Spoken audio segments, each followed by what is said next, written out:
I woke up because someone whispered my name outside the tent. Not shouted. Not called. Whispered. Slowly, like they were testing how close they could get before I noticed. At first I thought I was dreaming. The mountains were dead silent except for the wind pushing through the trees. My phone said 2:14 a.m. I held my breath and listened again. Nothing. I zipped my sleeping bag tighter and stared at the thin fabric of the tent. The fire outside had already burned out hours ago. I was completely alone somewhere deep in the Appalachian Mountains, nearly 8 miles from the nearest road. Then I heard it again. Ethan. My blood turned cold. Only 2 people knew I was camping there, and neither of them would ever hike out in the middle of the night as a joke. Besides, the voice sounded wrong. Too soft. Too careful. I grabbed my flashlight and knife and stayed still for almost a full minute before unzipping the tent. The cold air hit me instantly. The campsite looked normal. My folding chair sat near the fire pit. My backpack leaned against a rock. Trees surrounded everything in thick darkness. No movement. I swept the flashlight slowly across the woods. Nothing. But then I noticed something strange. Footprints. Fresh ones. The dirt around my campsite was soft from rain earlier that day, and there were muddy boot prints circling the tent. Not just passing through. Circling it. Over and over. Like someone had spent time watching me sleep. I felt sick immediately. I told myself it was probably another hiker. Maybe someone lost. Maybe someone drunk. But deep down, I already knew that wasn't true. The footprints stopped near the trees facing my tent. And from there, whoever made them had stood completely still. Watching. I didn't sleep after that. I stayed inside the tent holding the knife while the flashlight rested in my lap. Every tiny sound made my chest tighten. Leaves moving. Branches creaking. Wind brushing the fabric. At around 3 a.m. I heard footsteps again. Slow. Crunch. Crunch. Crunch. Circling the tent. I froze. The steps stopped right beside my head. I could actually hear breathing through the fabric. Heavy breathing. Not an animal. Human. I stopped breathing completely, terrified they'd hear me move. Then the breathing drifted away. Crunch. Crunch. Crunch. I waited maybe 30 seconds before exploding out of the tent with the flashlight. Hey! The woods lit up. Empty. But something moved between the trees about 30 yards away. Fast. Too fast to properly see. I only caught a dark shape slipping behind a trunk. I packed my gear immediately. I didn't care that it was still night. I just wanted out. The trail back to the parking area was long and narrow, surrounded by thick forest on both sides. No signal. No people. Nothing. I started hiking fast with the flashlight bouncing through the dark. For the first 20 minutes, everything seemed quiet. Then I heard another set of footsteps behind me. Not close. But matching my pace. I stopped walking. The footsteps stopped too. A horrible feeling spread through my stomach. I turned the flashlight toward the trail behind me. Nothing there. Just trees. I kept walking. Crunch, crunch, crunch. The footsteps started again. This time closer. I spun around fast and pointed the flashlight into the woods. For half a second I saw him. A man standing between 2 trees. Tall. Thin. Dirty hoodie. No flashlight. Just standing there staring at me. The second the beam hit him, he stepped backward into darkness. I started moving faster. Then faster. Soon I was almost jogging down the trail while trying not to trip over roots and rocks. The footsteps behind me kept pace the entire time. Never rushing. Never slowing. Like he knew I couldn't escape anyway. At one point I looked back and saw him again, much closer now. Maybe 20 feet behind me. I remember the way he walked. Calm. Relaxed. Arms hanging at his sides. That scared me more than if he'd been running. I shouted at him to leave me alone. He didn't answer. Didn't stop. Just kept following. I pulled out my phone. No signal. The woods suddenly felt endless. I realized then that he'd probably been watching me long before I ever heard the whisper outside the tent. Maybe since sunset. Maybe since I arrived.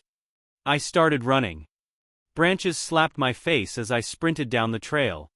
My backpack bounced violently against my shoulders. Behind me, I could hear him running now too. Loud footsteps. Closer every second. I nearly fell trying to cross a muddy slope, but caught myself against a tree. My flashlight slipped from my hand and rolled into the darkness. The light spun wildly for a moment before stopping sideways. And in that spinning light, I saw him standing only a few feet away. Smiling. Not a crazy smile. A calm one. Like he already knew how this would end. I grabbed the flashlight and ran blindly into the trees instead of staying on the trail. I didn't even care anymore. I just needed distance. But the deeper I ran, the darker it got. Then I saw something ahead. A small wooden hunting cabin. I almost cried from relief. I slammed into the porch and threw the door open. Empty. Dust everywhere. Old furniture. But it had a lock. I shoved the door shut and locked it just as footsteps approached outside. Silence. Then 3 slow knocks. My entire body shook. "Please," the man said softly from outside. "I just want to talk." I stayed completely quiet. Minutes passed. Then I heard him walking around the cabin. Slow footsteps on dead leaves. Circling me. Again and again. I found an old rusted rifle hanging above the fireplace, but there were no bullets. My hands were shaking so badly I could barely hold it anyway. Around sunrise, the footsteps finally stopped. Birds started chirping outside. I waited another hour before unlocking the cabin door. The woods were quiet. No sign of him. I stepped outside carefully, and that's when I noticed the back of the cabin. There were dozens of deep scratches carved into the wood. Tallies. Hundreds of them. And underneath them, carved carefully with a knife, were words that made my stomach drop instantly. "The ones who run are more fun." Then I looked down near the porch steps. Fresh mud. Fresh boot prints. Leading away from the cabin. And beside them, mine. From the night before. That's when I realized the truth. The cabin wasn't random. He had chased me there on purpose.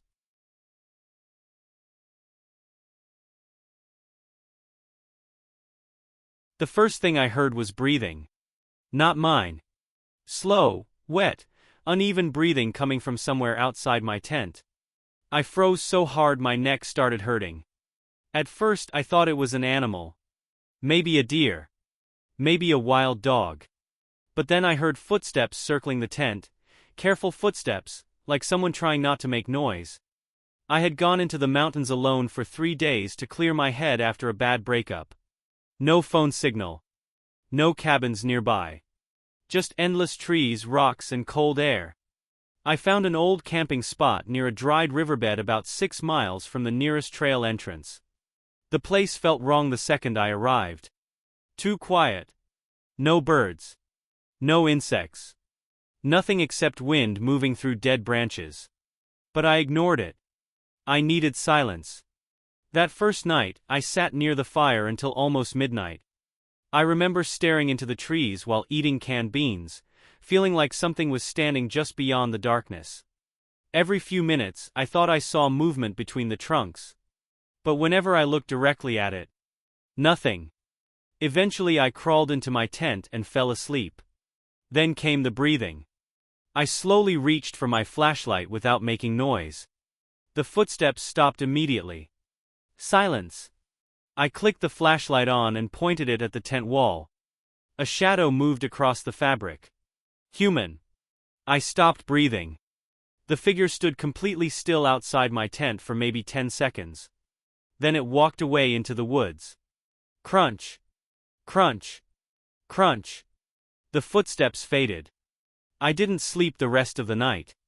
At sunrise I finally stepped outside. The campsite looked normal at first. Cold ashes. Backpack. Folding chair. Then I noticed footprints around the tent. Boot prints. Large ones. They circled my tent over and over. I told myself maybe it was another hiker messing with me. But deep down, I knew something wasn't right. The nearest campsite was miles away. And I never heard another tent. Never saw another fire. I packed my stuff and decided to leave early. That's when I found the first thing. A plastic water bottle sitting on a rock beside my car keys. Not mine. Warm. Someone had been there recently. I looked around the forest and suddenly felt exposed. The trees were thick everywhere. Endless places for someone to hide. I left fast. The trail back down the mountain took about 4 hours. Around noon, I started hearing footsteps behind me. At first, faint. Then closer. I stopped walking. The footsteps stopped too. I turned around. Nothing but trees. I laughed nervously and kept moving. 5 minutes later. Crunch. Crunch. Behind me again. Same pattern. Whenever I stopped, it stopped. That's when panic started creeping in. I picked up speed. The trail curved downhill through dense woods where sunlight barely reached the ground. I kept looking over my shoulder but never saw anyone. Then I heard whistling. Soft. Casual. A man whistling somewhere behind me. I started walking faster. The whistling got closer. I finally turned around and shouted, "Who's there?" Silence. Then, one loud whistle from directly behind a group of trees maybe 30 feet away. I saw part of a face peek out for half a second. Just an eye. Watching me. I ran. Branches hit my face as I sprinted down the trail. My backpack bounced against my shoulders while I slipped on loose dirt. Behind me I heard footsteps running too. Heavy footsteps. Fast. I almost fell crossing the dry riverbed. I looked back and finally saw him clearly. Tall guy. Dark jacket. Beard. Maybe in his 40s. He wasn't sprinting. He was jogging calmly. Like he knew I couldn't escape. That terrified me more than anything. I kept running until I reached an old ranger station near the parking area. Empty. Of course it was empty. The windows were boarded up and the door hung open. I rushed inside anyway and slammed the door shut behind me. The room smelled rotten. There were old maps on the walls and broken furniture everywhere. Then I heard footsteps outside. Slow. Dragging across gravel. I backed into a corner holding a rusted fire poker I found near the wall. The footsteps stopped outside the door. Then came a knock. 3 slow knocks. My entire body shook. A man's voice spoke softly through the wood. "I've been looking for you." I said nothing. He knocked again. "I saw you camping last night." Silence. Then he laughed quietly. Not loud. Not crazy. Just normal. That somehow made it worse. I slowly looked around the room for another exit and noticed something near the back wall. A sleeping bag. Food wrappers. Empty bottles. Someone had been living there. Then I saw photographs spread across an old desk. Pictures of hikers. Dozens of them. People near trails. Campsites. Parking lots. Some were sleeping. Some clearly had no idea they were being photographed. My stomach dropped when I found pictures of me. At my campsite. By the fire. Inside my tent through the mesh screen. The oldest photo was from the day before. The newest one. Taken that morning while I packed my backpack. He had been watching me the entire time. Outside, the man stopped talking. Everything went quiet. Too quiet. Then I heard the sound of footsteps moving away from the door. I waited maybe 30 seconds before slowly peeking through a crack in the wall. Nobody.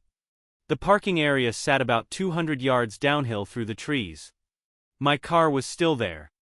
I made a decision and ran for it. I burst out the back door and sprinted downhill as hard as I could. I could hear him crashing through the woods behind me now. No more hiding. No more games. I reached my car, yanked the door open and jumped inside. The engine wouldn't start. My heart nearly exploded. Again. Nothing. Then I noticed wires hanging beneath the steering wheel. Cut clean. That's when someone tapped on the driver's window. I turned slowly. He stood inches away from the glass. Smiling. Not angry. Not excited. Just calm. Like this had happened many times before. He held up my phone in one hand.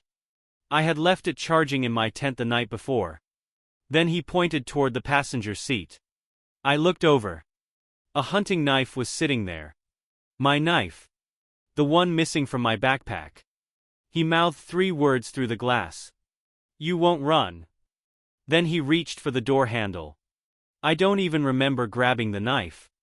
I just remember the door flying open and both of us falling onto the dirt beside the car. He was stronger than me. Way stronger. I could smell sweat and cigarettes on him while he forced me onto my back. His face stayed weirdly calm the whole time. Like he'd done this before. I stabbed him in the neck.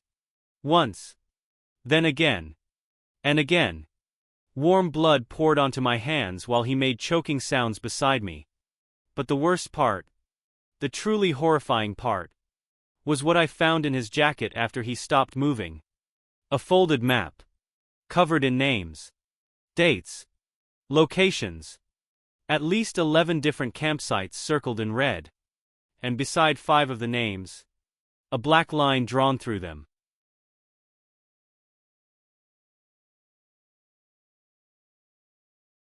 I knew something was wrong when I found my own boot prints outside the cabin door. The problem was, I hadn't stepped outside since sunset.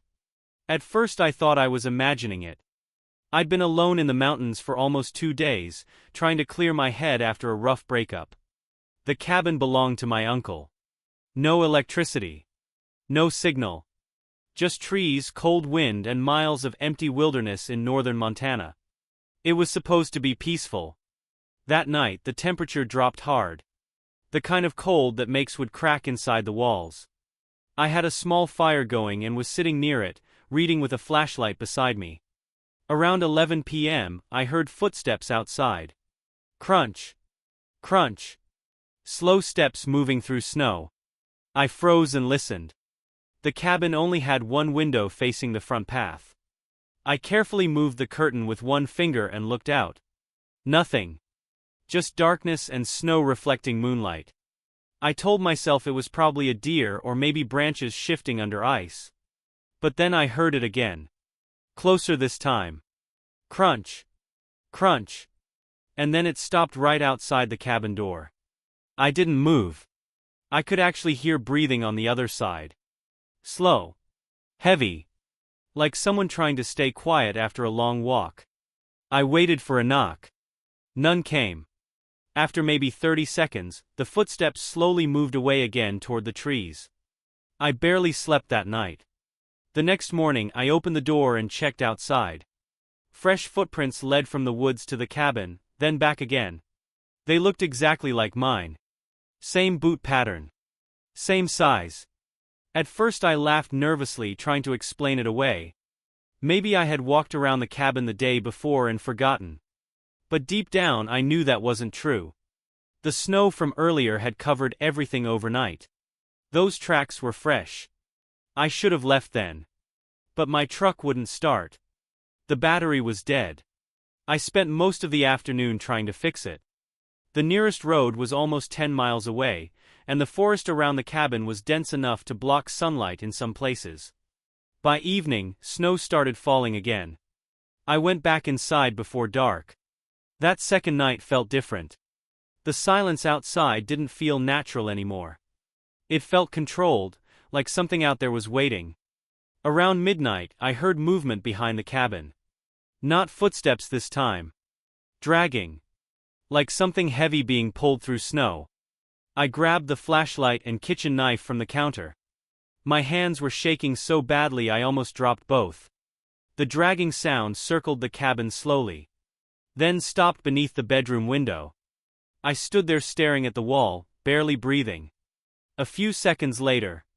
Tap. Tap. Tap. 3 soft knocks on the glass. I rushed to the window and pointed the flashlight outside. Nothing. But beneath the window, written in the snow with a long line dragged by a stick or boot, were the words, "Come out." My stomach dropped so hard I thought I was going to throw up. I locked the bedroom door even though I knew how stupid that was. If someone wanted in, that thin wooden door wouldn't stop them. Then I heard the cabin steps creak. Slowly. One at a time. Whoever it was had come back. The front door handle moved gently. Not aggressive. Not rushed. Just a slow test. Back and forth. Like they knew I was inside watching. Then came the voice. Soft. Male. "Your truck won't start." I didn't answer. "I can help you tomorrow." I stayed completely still. Then he laughed quietly. Not crazy laughter. That would have been easier. This sounded normal. Friendly. That's what made it worse. The footsteps moved away after that, and eventually I stopped hearing anything at all. I sat awake until morning holding that knife. At sunrise I made a decision. I wasn't staying another night. I packed everything fast and started walking down the mountain road toward the highway. Snow reached past my ankles, and the forest on both sides was completely silent. After maybe an hour I noticed footprints behind me. Fresh ones. Following my exact path. I turned around fast. Nobody there. But the tracks continued behind mine for at least 50 yards before disappearing into the trees. I started walking faster. Then I heard it. Crunch. Crunch. Matching my pace somewhere deep in the forest to my right. Every time I sped up, it sped up too. I couldn't see anything through the trees, but I knew someone was there. Watching me. Following me. I finally reached an old ranger station near the highway around noon. Empty building. Broken windows. But inside there was an old emergency landline that still worked. I called the police. 2 officers arrived almost an hour later. I told them everything. The footsteps. The voice. The message outside the window. One of them looked uncomfortable immediately. The older officer asked me something strange. "Did you stay at the Miller cabin?" I said yes. He stared at me for a second, then told me they'd had reports over the years from hikers and hunters in that area. People hearing footsteps around cabins at night. Food going missing. Windows scratched. One man disappeared 3 winters earlier. They never found him. I thought they finally believed me. Then the younger officer asked what the guy looked like. I told him I never saw him. The 2 officers exchanged a look. Then the older one quietly asked, "If you never saw him, how did you know it was a man?" I didn't answer. Because the truth hit me at the same moment. The voice outside the cabin never sounded human. It only sounded human because I wanted it to. And then I remembered something I hadn't noticed that night. When the footsteps circled the cabin, there were never 2 sets of prints outside. Only one trail. Mine.